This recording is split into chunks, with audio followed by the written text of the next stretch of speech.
É o seguinte, a gente que trabalha aqui na engenharia, nós precisamos saber muitas coisas de cabeça, não é mesmo? Por exemplo, se você está com uma obra e você vai assentar um porcelanato nessa obra, qual argamassa você vai utilizar?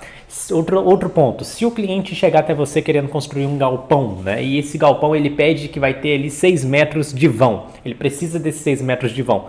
Qual que vai ser a altura mais ou menos ali da viga? Depende se vai ser de concreto armado ou se vai ser de estrutura metálica? Depende, né? Então todas essas coisas são coisas que a gente tem de cabeça, que a gente já passa para o cliente ali para mostrar um pouco mais de autoridade. Às vezes a gente está numa visita e a gente precisa falar de algumas questões, né? Ele não vai esperar a gente chegar no escritório para saber se vai ser a C1, a C2, a C3, não vai saber se qual que é a altura da viga, vou abrir o software aqui para saber a altura. Não, tem coisas que a gente tem que mostrar autoridade ali no canteiro de obra. E aqui na área de prevenção e combate a incêndio é a mesma coisa, tem coisa que a gente tem que saber de cabeça. E uma das coisas que nós precisamos necessariamente saber de cabeça é a diferença entre PT e PTS. E é o que você vai aprender aqui nessa aula aqui comigo, beleza? Bom, se você não é inscrito, eu peço aqui que se inscreva neste canal para você saber mais sobre este assunto, área de prevenção e combate a incêndio. Vamos que vamos. Meu nome é Wendel, eu sou daqui da Delta 2 e aqui está começando mais uma aula nossa aqui para o YouTube. Show de bola?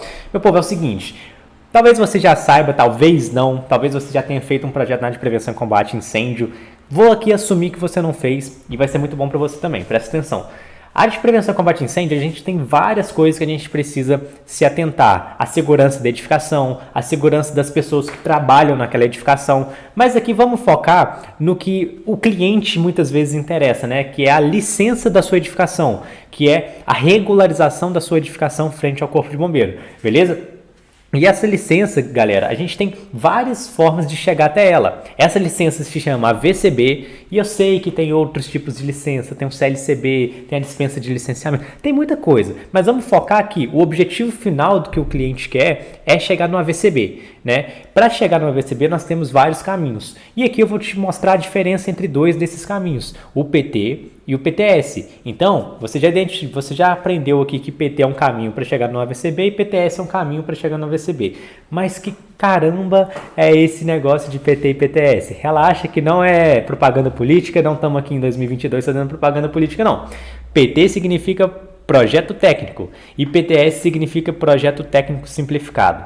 Então, só pelo nome dos dois, você já consegue identificar que o PTS ele é um caminho mais simples de chegar ao AVCB quando se comparado ao projeto técnico, beleza? Então, a primeira coisa, já fica aí anotado essa diferença entre um é simplificado e o outro é um pouco mais complicado ali, e a gente vai ver um pouco mais a diferença. Antes de eu entrar aqui e fazer um paralelo entre um e outro, se inscreva no canal. Não, mas não é isso que eu queria falar, não. Antes da gente começar a fazer um paralelo aqui entre um e outro, quero te provar a importância da gente saber de fato essa diferença. Porque quando eu te falo assim, olha, você sabe qual argamassa você precisaria naquela pergunta lá do início? Você sabe qual que seria mais ou menos a altura da viga se esse vão fosse de concreto armado? Bom, você consegue perceber a importância de saber essas coisas, né, essas outras coisas ali de cabeça. Agora, e a diferença entre PT e PTS? Por que isso é tão importante? É o seguinte, se um é mais fácil e o outro é mais difícil, né? Um vai demorar mais tempo que o outro, concorda comigo? Um vai ser um pouco mais difícil que o outro, né? Eu acabei de falar isso. E a dificuldade, naturalmente, ela vai refletir no orçamento, vai refletir no tempo que você vai demandar para entregar esse projeto. Então, se você chegou lá na oficina, estou chutando aqui um estabelecimento, chegou na oficina e essa oficina o cara perguntou, o cliente perguntou, ô minha engenheira, quanto tempo vai gastar para você fazer isso aqui para mim, hein? E aí você nem fechou o projeto com ele já quer saber isso, porque cliente é assim, né? Além disso, ele vai perguntar quanto mais ou menos vai ficar isso. Você nem montou o orçamento ainda, mas ele vai querer saber. E saber a diferença entre PT e PTS vai te nortear para essas perguntas lá do canteiro de obra. Ou melhor, lá no estabelecimento, numa visita técnica, beleza? E quando você mostra autoridade, mostra conhecimento lá, isso faz com que a pessoa confie mais em você. E naturalmente, a confiança está atrelada a vendas, beleza? Quando você... Por exemplo, você gosta de comprar num site que é confiável, né? As pessoas também gostam de contratar pessoas confiáveis. Enfim, então você mostra autoridade ali já nesse primeiro encontro. Bom, e agora eu acho que você conseguiu entender de fato qual que é a importância de saber a diferença entre PT e PTS, né? Você vai ter a visão, qual que vai ser o caminho que você vai seguir ao longo daquele projeto para emitir o AVCB, se esse caminho vai ser um pouco mais difícil ou um pouco mais simplificado, beleza? Então, basicamente... é isso. Vamos aqui agora para algumas características. um paralelo aqui entre PTS e PT, tá bom? Primeiro comparativo, vamos comparar aqui em relação à área construída do estabelecimento, tá? Esse primeiro pontinho aqui, áreas construída do estabelecimento. Se o estabelecimento possuir até 750 metros quadrados, ele é classificado como PTS. Se o estabelecimento possuir acima de 750 metros quadrados, ele vai ser classificado como PT. Aqui eu coloquei uma observação que em Minas Gerais, no Espírito Santo, por exemplo, a gente utiliza esse limite de 930 metros quadrados, beleza? Só que aqui vem um adendo, ó.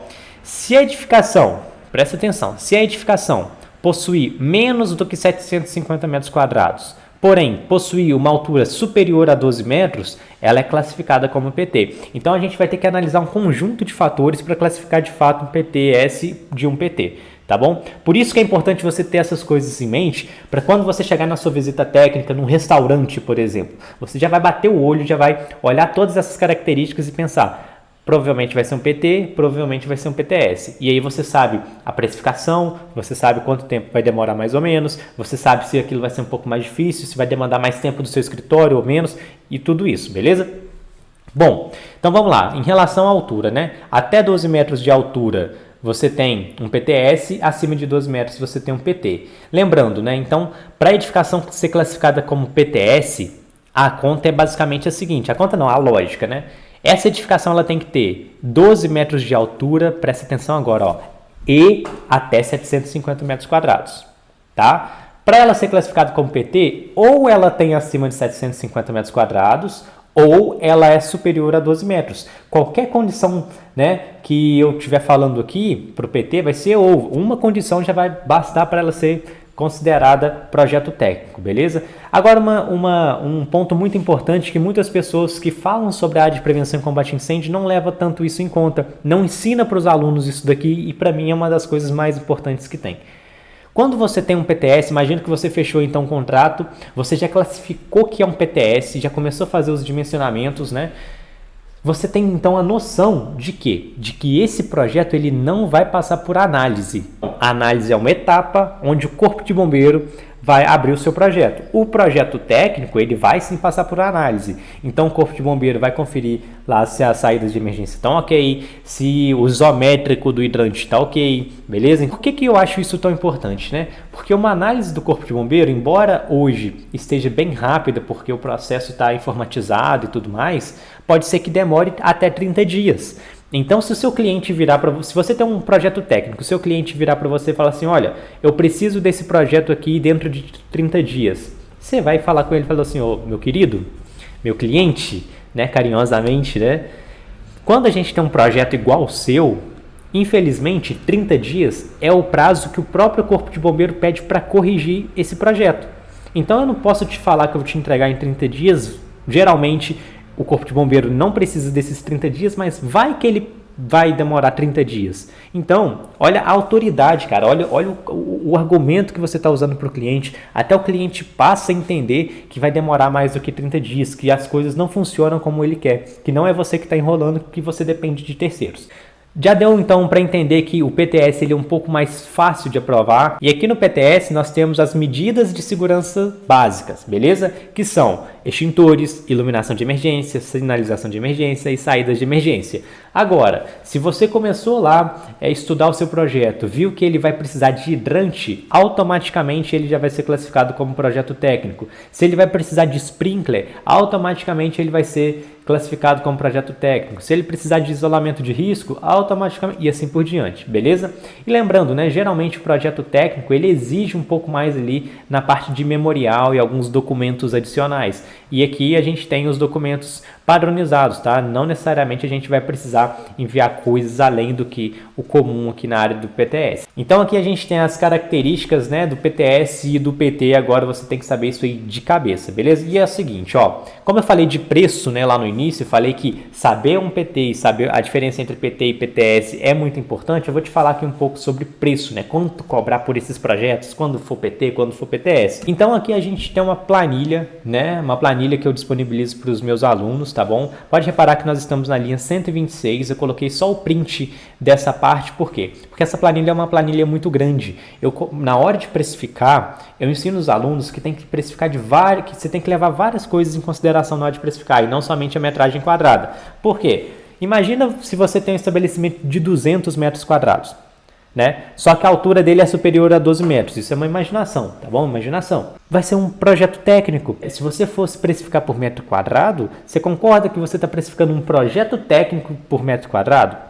Né, que vai demorar mais tempo, que pode te exigir mais alguma coisa, então não faz tanto sentido, tá? E lembrando, isso aqui foi só um exemplo, um exemplo didático, tá bom? Bom, vamos lá. Aqui a gente tem as categorias de projeto que eu ensino para os alunos: dispensa de licenciamento, PTS, PT de nível 1 e 2, PT de nível 3, PT de nível 4. Vamos focar aqui de PTS até PT de nível 3, beleza? Que é o que a gente está tratando aqui mais ou menos nessa aula. Bom, PTS, então, eu recomendo que na hora que você estiver fazendo um orçamento, se o seu orçamento der inferior a R$ 1.700, que você eleve o preço até R$ 1.700.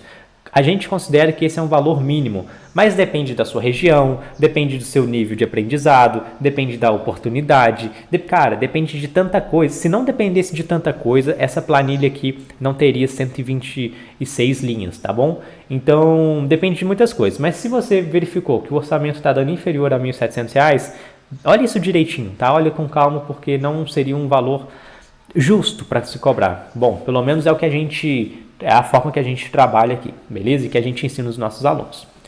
Projeto técnico de nível 1 e 2 são aqueles projeto técnico que não envolve hidrante. Tem outras características, mas não vai envolver hidrante. Então, um valor mínimo ali, né, de até R$ 3.300, tá bom?